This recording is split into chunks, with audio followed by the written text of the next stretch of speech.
The wood industry present करता है air. ये एक सच्ची कहानी है। इस कहानी की शुरुआत होती है 1984 से, जहाँ पर हमें स्कॉट सोनी नाम का एक आदमी दिखाया जाता है जो नाइकी कंपनी के लिए काम करता है। नाइकी कंपनी के बास्केटबॉल शूज़ की सेल कुछ अच्छी नहीं चल रही होती है, इसीलिए उसके ऑफिशियल्स डिसाइड करते हैं कि वो इस शूज़ सेल को बंद कर देंगे। स्कॉट उनसे एक चांस और मांगता है और वो स्कॉट को ये चांस दे देते हैं। इसके बाद हम कन्वर्स कंपनी को देखते हैं जिसकी परसेंटेज शेयर 54% होता है, जो सबसे ज़्यादा होता है। दूसरे नंबर पे आता है आडिडास जिसकी परसेंटेज 29 होता है, और सबसे लास्ट में आता है नाइकी जिसकी 17% सेल होती है, जो सबसे लास्ट में होता है। नाइकी कंपनी के ऑफिशियल्स ये डिसाइड करते हैं कि अब वो किसी सेलिब्रिटी को हायर करेंगे जो उनके शूज़ का प्रमोशन करेगा, उसे एडवर्टाइज़ करेगा। इसके बाद हम देखते हैं कि नाइकी कंपनी के ऑफिशियल्स ने ऐसे 10 सेलिब्रिटीज़ को सिलेक्ट करा है जो उनके ब्रांड का एडवर्टाइज़ करेंगे। लेकिन ये सेलिब्रिटीज़ इतने फेमस नहीं होते हैं, जहाँ पर कंपनी के दूसरे ऑफिशियल्स बोलते हैं ये सेलिब्रिटीज़ हमें लॉन्ग टर्म बेनिफिट नहीं दिला सकते हैं क्योंकि ये इतने फेमस नहीं है। कंपनी का एक एम्प्लॉय उनसे बोलता है कि हमारा बजट सिर्फ $2.5 लाख है, जिस बजट में यही बास्केटबॉल प्लेयर अरेंज हो सकते हैं। ये सुनकर स्कॉट को बहुत गुस्सा आता है। वो सबसे कहता है कि अगर हम एक हाई सेलिब्रिटीज़ अरेंज नहीं कर सकते हैं तो हम कंपनी को लॉन्ग टर्म बेनिफिट नहीं दे पाएंगे, जिसकी वजह से आगे चलकर हमारी सेल वैसे भी ड्रॉप हो जाएगी। इसके बाद हम देखते हैं कि स्कॉट और उसका दोस्त दोनों ही वॉशरूम चले जाते हैं। वॉशरूम में स्कॉट का दोस्त जिसका नाम रॉब होता है, वो स्कॉट से कहता है कि मैं एक प्लेयर के बारे में सोच रहा हूँ जिसका नाम माइकल जॉर्डन है। अगर हम इसे अपनी एडवर्टाइज़ करने के लिए मना लें तो हमारे एडवर्टाइज़ बहुत ज़्यादा ही हाई हो जाएगा, हमारी कंपनी एक हाई वैल्यू पे पहुंच जाएगी जिससे हम लॉन्ग टर्म बेनिफिट्स कर सकते हैं। जहाँ पर रॉब उसे बताता है कि यहाँ पर एक प्रॉब्लम है, इस प्लेयर की फ़ीस बहुत ज़्यादा है, अगर हम अपना बजट इंक्रीज़ नहीं करेंगे तो हम इसे ख़रीद नहीं पाएंगे। इसके बाद सीन शिफ्ट होता है और हम स्कॉट को देखते हैं जो कंपनी के सीईओ के पास गया होता है। सीईओ उसे बहुत ज़्यादा पसंद करता है, इसीलिए वो उसके बुलाता है और उससे बात करता है। यहाँ पर स्कॉट सीईओ को बताता है कि हमें अपनी कंपनी का बजट $2.5 लाख से $5 लाख करना पड़ेगा, तभी हम एक हाई सेलिब्रिटी को हायर कर सकते हैं, उसे एडवर्टाइज़ के लिए मना सकते हैं, जिसकी वजह से हम लॉन्ग टर्म बेनिफिट्स कर पाएँ। स्कॉट सीईओ से कहता है कि आडिडास अपनी कंपनी के प्रमोशन के लिए फेमस सेलिब्रिटीज़ को हायर कर रही है, वो अपना बजट भी इंक्रीज़ कर रही है। हमें भी अपना बजट इंक्रीज़ करना चाहिए और फेमस सेलिब्रिटीज़ को हायर करना चाहिए ताकि हम लॉन्ग टर्म बेनिफिट्स कर पाएँ। सीईओ उससे कहता है कि लास्ट ईयर बास्केटबॉल शूज़ की सेल में हमें काफ़ी नुकसान हुआ था, जिसकी वजह से हम अपना बजट को इंक्रीज़ नहीं कर सकते हैं। यहाँ पर स्कॉट डिसअपॉइंट होकर चला जाता है। अगले दिन स्कॉट अपनी कंपनी में वापस जाता है। वो अपनी कंपनी जाकर अपने दोस्त जिसका नाम रॉब है उससे कहता है कि हम अपने कंपनी की एडवर्टाइजिंग के लिए माइकल जॉर्डन ही को खरीदेंगे, क्योंकि माइकल जॉर्डन एक फेमस सेलिब्रिटी होने के साथ साथ एक बहुत अच्छा प्लेयर भी है, उसका फ्यूचर बहुत ज़्यादा ब्राइट है। जो बजट $2.5 लाख का हम 3 सेलिब्रिटीज़ के लिए लेकर चल रहे थे, अब उससे हम सिर्फ माइकल जॉर्डन को खरीदेंगे। यहाँ पर स्कॉट रॉब से कहता है कि हमें एक ऐसा शू क्रिएट करना पड़ेगा जो माइकल जॉर्डन की पहचान बने, जो बास्केटबॉल की पहचान हो, लोग उसे खरीदने के लिए बेताब हों। रॉब स्कॉट से कहता है कि ये इतना आसान भी नहीं है, जो $2.5 लाख का बजट हम 3 सेलिब्रिटीज़ के लिए ले रहे थे, अब वो हमें सिर्फ माइकल जॉर्डन के लिए रखना पड़ेगा। माइकल जॉर्डन की फ़ीस बहुत ज़्यादा है, इतने में वो अरेंज नहीं हो पाएगा। और वैसे भी अगर आडिडास को पता चला कि हम माइकल जॉर्डन को ख़रीदना चाह रहे हैं तो वो उसे हाई पैसे देकर ख़रीद लेगी। यहाँ पर हम देखते हैं कि स्कॉट अपना मन मैनेजर से बात करता है। मैनेजर उससे कहता है कि तुम इतने बजट में माइकल जॉर्डन को नहीं खरीद सकते, माइकल जॉर्डन की फ़ीस ज़्यादा है। स्कॉट को ये पता चल जाता है कि उसे अपना बजट को इंक्रीज़ करना पड़ेगा, इसीलिए वो माइकल जॉर्डन को ख़रीद पाएगा, वरना इतने बजट में वो किसी भी सेलिब्रिटीज़ को नहीं खरीद सकता है। वैसे भी कन्वर्स और आडिडास माइकल जॉर्डन को हायर करना चाहती है, इसीलिए वो अपना बजट भी बहुत ज़्यादा बढ़ा रही है। यहाँ पर सीन शिफ्ट होता है और हम स्कॉट को देखते हैं जो माइकल जॉर्डन के कोच और उसके बहुत अच्छे दोस्त के पास जाता है। वो उससे कहता है कि मुझे माइकल जॉर्डन से मिलना है, मुझे उसके साथ एक डील करनी है। लेकिन वहाँ उसका कोच बता देता है कि वो नाइकी के साथ कोई डील नहीं करना पसंद करेगा, क्योंकि वो पर्सनली एडिडास को बहुत पसंद करता है। असल में जब वो एज अ प्रैक्टिस खेलता है बास्केटबॉल तो वो एडिडास के शूज़ पहनता है। एज अ प्लेयर जब वो टीवी पे आता है तो वो अपने शूज़ कन्वर्स के पहन लेता है, क्योंकि वो कन्वर्स के साथ उसकी डील भी है। लेकिन वो पर्सनली एडिडास को पसंद करता है, वो नाइकी के साथ डील करना नहीं पसंद करेगा। माइकल जॉर्डन का कोच स्कॉट को ये भी बताता है कि उसके सारे फैसले उसकी मॉम तय करती हैं, उसके सारे डिसीजंस उसकी मॉम लेती हैं। यहाँ पर स्कॉट ये बात सुनकर बहुत खुश होता है। उसका कोच ये भी कहता है कि तुम उसकी मॉम से मिलने मत जाना है, क्योंकि अगर ये बात फेडरेशन को पता चलेगी कि वो तुम्हें हर प्लेयर के लिए बैन कर सकती है। लेकिन स्कॉट उसकी बात नहीं सुनता और हम देखते हैं कि नेक्स्ट डे वो नॉर्थ कैरोलिना चला गया है माइकल जॉर्डन का घर पे, जहाँ पर वो माइकल जॉर्डन की मॉम से मिलना चाहता है। वो कई दिनों से ऑफिस नहीं आया होता है, इसीलिए उसका दोस्त रॉब उसे फ़ोन करता है, जहाँ पर स्कॉट उसे बताता है कि वो इस वक्त नॉर्थ कैरोलिना में है।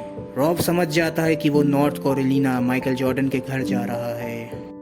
जब उसकी मॉम को ये पता चलता है कि स्कॉट नाइकी कंपनी की तरफ से आया है तो वो उन्हें मना कर देते हैं। वो कहती हैं कि अगली बार किसी भी प्लेयर के घर पे मत जाना, तुम जानते हो कि इसका अंजाम बहुत बुरा हो सकता है। स्कॉट उनसे कहता है कि मैं सिर्फ आपके 5 मिनट चाहता हूँ, जहाँ पर माइकल जॉर्डन की मॉम उसे हाँ कह देती हैं।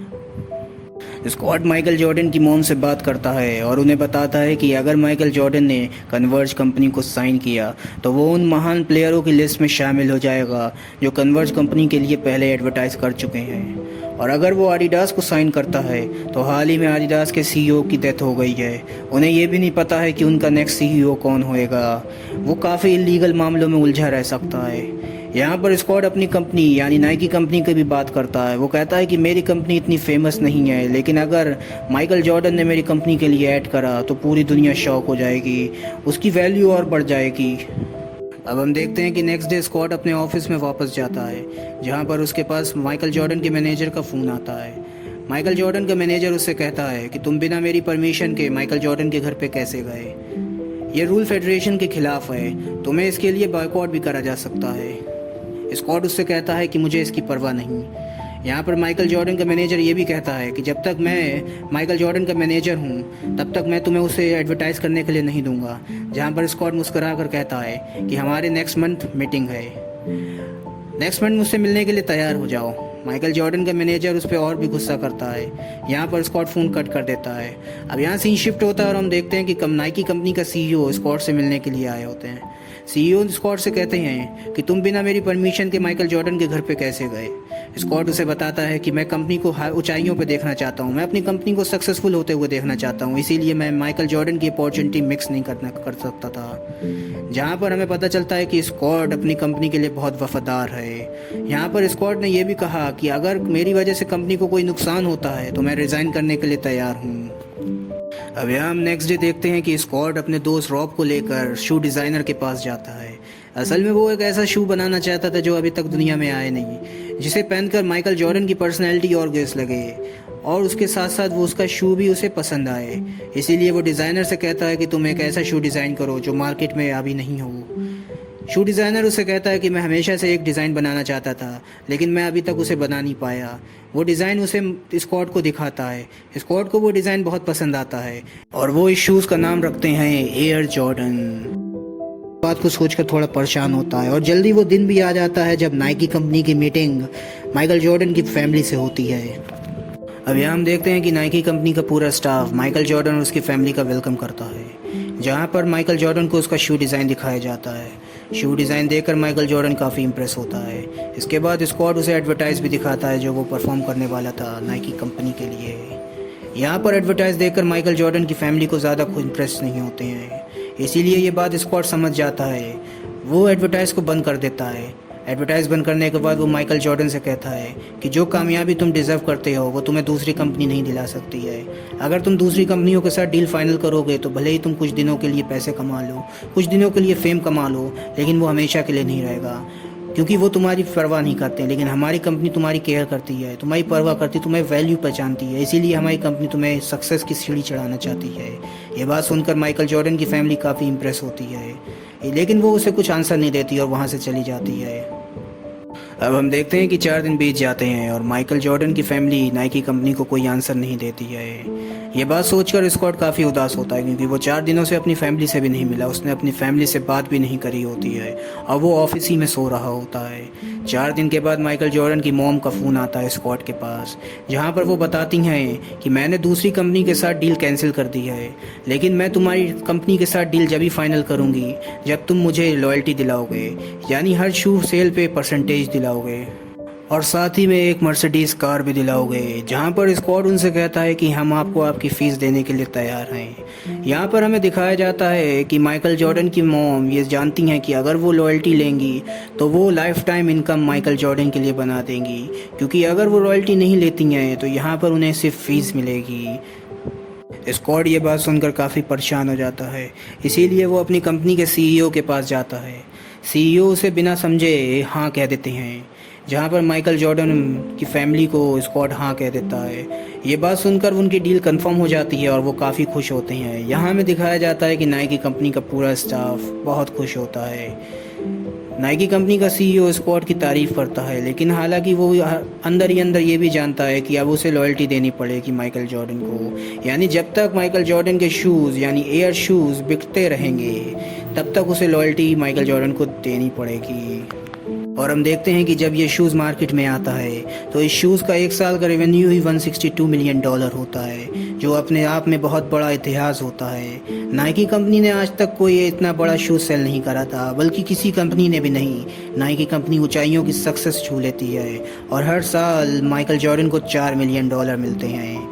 आज भी माइकल जॉर्डन को इस शो का रेवेन्यू दिया जाता है और यहाँ पर हो जाता है कहानी का दी एंड। इस कहानी में हमें दिखाया जाता है कि कैसे स्कॉट ने अपना दिमाग चलाकर नाइकी कंपनी को एक सक्सेसफुल कंपनी बना दिया।